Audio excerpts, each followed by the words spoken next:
Hi all, അസ്സലാമു അലൈക്കും. Welcome back to Silnaz kitchen. ഇന്നത്തെ റെസിപ്പി ചിക്കൻ വെച്ചിട്ട് നല്ല ടേസ്റ്റി ആയിട്ടുള്ള ഒരു അടിപൊളി പലഹാരമാണ് തയ്യാറാക്കുന്നത്. സ്നാക്സ് ആയിട്ടും ബ്രേക്ക്ഫാസ്റ്റ് ആയിട്ടും ഒക്കെ കഴിക്കാൻ പറ്റിയ ഒരു അടിപൊളി പലഹാരമാണ്. കുട്ടികൾക്കും വലിയവർക്കും എല്ലാം ഒരുപോലെ ഇഷ്ടമാവും. അപ്പോൾ ഇതെങ്ങനെയാണ് തയ്യാറാക്കുന്നതെന്ന് അറിയാനായിട്ട് വീഡിയോ സ്കിപ്പ് ചെയ്യാതെ മുഴുവനായിട്ടൊന്ന് കണ്ടു നോക്കണേ. റെസിപ്പിയിലോട്ട് കടക്കുന്നതിന് മുമ്പായി സിൽനാസ് കിച്ചൺ ചാനൽ ആദ്യമായിട്ട് കാണുന്നവരാണെങ്കിൽ പ്ലീസ് ഒന്ന് സബ്സ്ക്രൈബ് ചെയ്തേക്കണേ. ഒപ്പം തന്നെ ഈ വീഡിയോസ് നിങ്ങൾക്ക് ഇഷ്ടപ്പെടുകയാണെങ്കിൽ ഒരു ലൈക്ക് ചെയ്യാനും മറക്കരുത്. ഇനി നമുക്ക് റെസിപ്പിയിലോട്ട് കടക്കാം. അപ്പോൾ ആദ്യം തന്നെ ഞാനിവിടെ ഒരു പാൻ സ്റ്റവിലേക്ക് വെച്ച് ഫ്ലെയിം ഓൺ ആക്കി കൊടുത്തിട്ടുണ്ട്. ഇതിലേക്ക് കുറച്ച് ഓയിലാണ് ഒഴിച്ചു കൊടുത്തിട്ടുള്ളത്. ഇനി ഇതിലേക്ക് ഒരു സബോള കട്ട് ചെയ്തിട്ടുള്ളത് ഇട്ട് കൊടുക്കാം. ഇനി ഇതിലേക്ക് സബോള കട്ട് ചെയ്തിട്ടുള്ള അതേ വലിപ്പത്തിൽ തന്നെ തക്കാളിയും കൂടെ കട്ട് ചെയ്ത് ഇട്ട് കൊടുക്കുന്നുണ്ട്. പിന്നെ ഇതിലേക്ക് 2 പച്ചമുളകും കൂടെ ചെറുതായിട്ടൊന്ന് കട്ട് ചെയ്തിട്ട് ഇട്ട് കൊടുക്കുന്നുണ്ട്. പിന്നെ 1 സ്പൂൺ അളവിൽ ചതച്ചെടുത്ത കുരുമുളകാണ് ഇട്ട് കൊടുക്കുന്നത്. പൊടി ഉണ്ടെന്നുണ്ടെങ്കിൽ അത് ഇട്ട് കൊടുത്താലും മതി. ഇനി ഇത് നല്ലപോലെ ഒന്ന് ഇളക്കി കൊടുക്കുന്നുണ്ട്. എന്നിട്ട് നമുക്കിത് ചെറുതായിട്ടൊന്ന് അടച്ചു വെച്ചിട്ടൊന്ന് വാട്ടിയെടുക്കണം. നല്ലപോലെ കുഴഞ്ഞു പോവണ്ട, കടിക്കാൻ കിട്ടുന്ന പരുവത്തിലാണ് ഇത് തയ്യാറാക്കിയെടുക്കുന്നത്. 1 മിനിറ്റ് ആയപ്പോഴത്തേക്ക് ഞാനിതൊന്ന് തുറന്ന് നോക്കുന്നുണ്ട്. ഈ ഒരു പരുവത്തിൽ ഇരുന്നാൽ മതി, ഒരുപാട് അങ്ങ് നന്നായിട്ട് വെന്ത് കുഴഞ്ഞു പോവണ്ട. ഇനി ഞാനിതിലേക്ക് കുറച്ച് ചിക്കനാണ് ചെറുതായിട്ട് കട്ട് ചെയ്തിട്ട് ഇട്ട് കൊടുക്കുന്നത്. എല്ലില്ലാത്ത മാംസഭാഗം മാത്രമാണ് എടുത്തിട്ടുള്ളത്.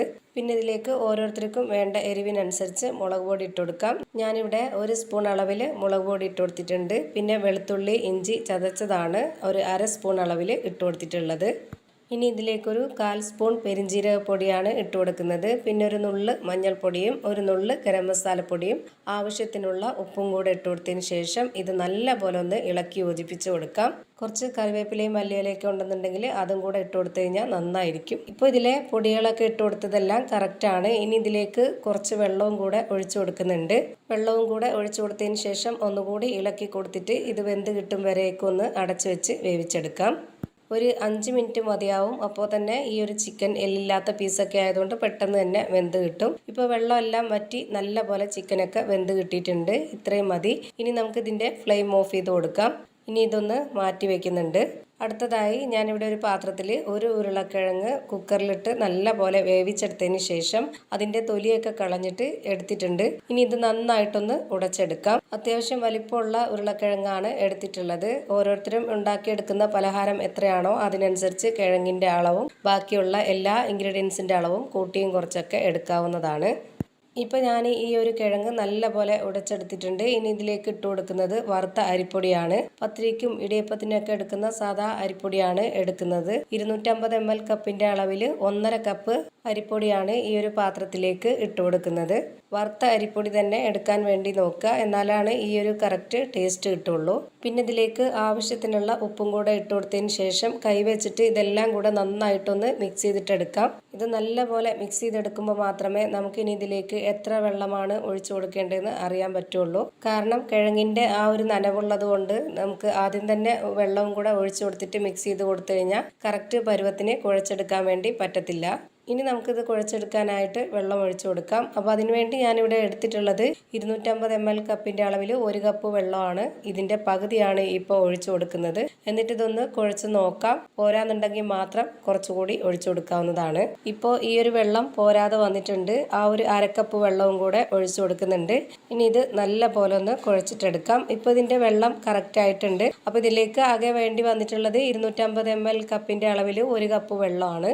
നല്ല സോഫ്റ്റ് ആയിട്ടുള്ള മാവായതുകൊണ്ട് തന്നെ ഒരുപാട് കഷ്ടപ്പെട്ട് കുഴച്ചെടുക്കേണ്ട ആവശ്യമൊന്നുമില്ല. നല്ല സോഫ്റ്റ് ആയിട്ടിരിക്കുകയാണ് ഈ മാവ്. അപ്പോൾ ഈ ഒരു പരുവത്തിൽ നന്നായിട്ട് ഇത് കുഴച്ചെടുത്തിട്ടുണ്ട്. ഇനി നമുക്ക് കയ്യിൽ കുറച്ച് എണ്ണയോ ഓയിലോ എന്തെങ്കിലും ഒന്ന് സ്പ്രെഡാക്കി കൊടുത്തതിന് ശേഷം ഈ ഒരു പരുവത്തിലുള്ള കുറച്ച് മാവ് എടുത്തതിന് ശേഷം അതിൻ്റെ നടുഭാഗത്ത് ഒന്ന് ചെറുതായിട്ടൊന്ന് കുഴിയാക്കി കൊടുക്കുന്നുണ്ട്. എന്നിട്ട് ഇതിലേക്ക് നേരത്തെ റെഡിയാക്കി വെച്ചിട്ടുള്ള ആ ഒരു ചിക്കൻ്റെ മിക്സ് കുറച്ച് വെച്ച് കൊടുക്കാം. എന്നിട്ട് ഈ മാവെല്ലാം കൂടെ ഒന്നിച്ച് ഇതുപോലെ ഒന്ന് കൂട്ടിപ്പിടിച്ചതിന് ശേഷം ഇതുപോലെ ഒന്ന് ബോൾസ് ആക്കിയിട്ട് എടുക്കുന്നുണ്ട്.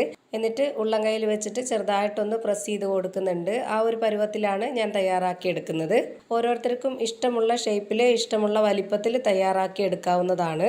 എനിക്ക് എളുപ്പമായിട്ട് തോന്നിയിട്ടുള്ളത് ഈ ഒരു ഷേപ്പിലാണ്. അതുകൊണ്ടാണ് ഞാൻ ഇതുപോലെ തയ്യാറാക്കി എടുത്തിട്ടുള്ളത്. അപ്പോൾ ഇതേപോലെ തന്നെ എല്ലാ മാവിലും റെഡിയാക്കി എടുത്തിട്ടുണ്ട്. ഇനി ഞാനിതൊന്ന് ഫ്രൈ ചെയ്തെടുക്കുകയാണ് ചെയ്യുന്നത്. അപ്പോൾ അതിനായിട്ട് ഞാനിവിടെ ഒരു പാൻ സ്റ്റവിലേക്ക് വെച്ച് ഫ്ലെയിം ഓൺ ആക്കി കൊടുത്തിട്ടുണ്ട്. അതിലേക്ക് കുറച്ച് ഓയിൽ ഒഴിച്ചു കൊടുക്കുന്നുണ്ട്. ഒരുപാട് എണ്ണ ഒഴിച്ചിട്ട് കടായിലൊന്നും ഫ്രൈ ചെയ്തെടുക്കാൻ നിൽക്കരുത്. ഇതുപോലെ പരന്ന പാനിൽ കുറച്ച് ഇതുപോലെ എണ്ണ ഒഴിച്ചു കൊടുത്തതിന് ശേഷം ഓരോന്നോരോന്നായി വെച്ച് കൊടുത്തിട്ട് ഫ്രൈ ചെയ്തെടുക്കുക. അല്ലാന്നുണ്ടെങ്കിൽ ഇത് മൊത്തത്തിൽ പൊട്ടിപ്പോവും, അതിൻ്റെ ഉള്ളിലുള്ളതെല്ലാം പുറത്തു വരും. ഇത് അരിപ്പൊടി ആയതുകൊണ്ടാണ് ഇങ്ങനെ പൊട്ടിപ്പോകുമെന്ന് പറയുന്നത്. മൈദയൊക്കെ ആണെന്നുണ്ടെങ്കിൽ നമുക്ക് സാധാരണ എണ്ണയിൽ മുങ്ങിക്കിടക്കുന്ന രീതിയിൽ ഫ്രൈ ചെയ്തെടുക്കാൻ പറ്റും. അരിപ്പൊടി ആയതുകൊണ്ടാണ് ഈ ഒരു രീതിയിൽ ഫ്രൈ ചെയ്തെടുക്കാൻ പറയുന്നത്. എപ്പോഴും മൈദയിലും ആട്ടപ്പൊടിയിലൊക്കെ അല്ലേ ഫ്രൈ ചെയ്തെടുക്കുന്നത്. ആ ഒരു ടേസ്റ്റിനേക്കാളും അരിപ്പൊടിയിലും കിഴങ്ങിലും ഒന്ന് ചെയ്തെടുക്കുമ്പോൾ ഒരു പ്രത്യേക ടേസ്റ്റാണ്. അതിനു വേണ്ടിയാണ് ഈ ഒരു രീതിയിൽ ചെയ്തെടുത്തിട്ടുള്ളത്. ഇത് ഓരോന്നും ഇട്ട് കൊടുത്തതിന് ശേഷം ഉടനെ തന്നെ മീഡിയം ഫ്ലെയിമിലേക്ക് മാറ്റിയതിന് ശേഷം വേണം ഇത് ഫ്രൈ ചെയ്തെടുക്കാനായിട്ട്. ഒരുപാട് ഫ്ലെയിം കൂട്ടി വെക്കരുത്, അപ്പോൾ പുറമേ മാത്രം പെട്ടെന്ന് കരിഞ്ഞു പോവുകയും ചെയ്യും, അകമൊന്നും വെന്ത് കിട്ടത്തില്ല. അതുകൊണ്ട് തന്നെ ഇത് എത്ര സമയം എടുക്കുന്നോ വേവാനായിട്ട് ആ ഒരു സമയം വരേക്കും ലോ ടു മീഡിയം ഫ്ലെയിമിലിട്ട് വേണം ഇത് ഫ്രൈ ചെയ്തെടുക്കാനായിട്ട്. അപ്പോൾ ഞാനിപ്പോൾ ഇത് തിരിച്ചും മറിച്ചൊക്കെ ഇട്ട് കൊടുത്തിട്ട് രണ്ട് സൈഡും ഒരുപോലെ വേവിച്ചെടുത്തിട്ടുണ്ട്. ഇനി നമുക്കിത് ഈ ഒരു എണ്ണയിൽ നിന്നും ഓരോന്നോരോന്നായി എടുത്തു മാറ്റാം. അപ്പോൾ ഇതേപോലെ തന്നെ ബാക്കിയുള്ളതും കൂടെ ഫ്രൈ ചെയ്ത് മാറ്റിയിട്ട് ഒരു പാത്രത്തിലേക്ക് വെച്ചിട്ടുണ്ട്. അപ്പോൾ ഇത്രയേ ഉള്ളൂ, ചിക്കൻ കൊണ്ടുള്ള നല്ല കിടിലൻ ടേസ്റ്റി ആയിട്ടുള്ള ഒരു അടിപൊളി പലഹാരം റെഡി ആയിട്ടുണ്ട്. ഇനി ഇതിൻ്റെ അകം എങ്ങനെയാണ് ഇരിക്കുന്നതെന്ന് അറിയാൻ വേണ്ടി ഇതൊന്ന് കട്ട് ചെയ്ത് കാണിച്ചു തരാം. അപ്പോൾ ഇത്രയേ ഉള്ളൂ ഇന്നത്തെ വീഡിയോ ഇഷ്ടമായാൽ ലൈക്ക് ചെയ്യാനും കമൻറ്റ് ചെയ്യാനും ഷെയർ ചെയ്യാനും മറക്കരുത്. അതുപോലെ തന്നെ ഞാനിടുന്ന പുതിയ വീഡിയോസ് നോട്ടിഫിക്കേഷനായിട്ട് കിട്ടുന്നതിന് വേണ്ടി സബ്സ്ക്രൈബ് ചെയ്ത് ബെല്ലൈക്കൺ അമർത്തി അതിൽ ഓൾ എന്ന ഓപ്ഷൻ എനേബിൾ ചെയ്ത് കൊടുക്കാനും മറക്കരുത്. പുതിയൊരു വീഡിയോയുമായി വീണ്ടും വരും. Thank you for watching.